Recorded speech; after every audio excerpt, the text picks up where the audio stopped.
Hello বন্ধুরা, শুভ নবমীর আন্তরিক প্রীতি ও শুভেচ্ছা ও ভালোবাসা। তো আমরা আজকে এসেছি একজন দিদির বাড়িতে লাগাবার সাথে নবমীর পুজো।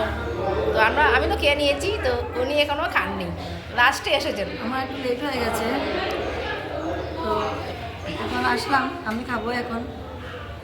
আমাকে রেখে খেয়ে নিয়েছে বন্ধুরা। খুবই ভালো হয়েছে রান্নাটা, নিরামিষ, মানে খুবই স্বাদ হয়েছে।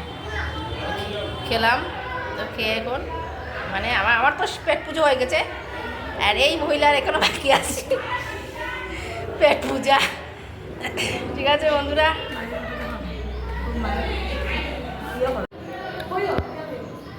তো বন্ধুরা এই দেখুন মায়ের মূর্তিটা, মায়ের ছবিটা দেখুন কি সুন্দর মাকে লাগছে।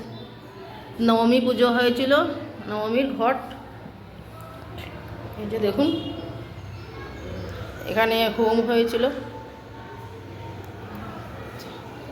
মা দুর্গা সবাইকে ভালো রাখতেন, সবাই আনন্দে থাকবেন।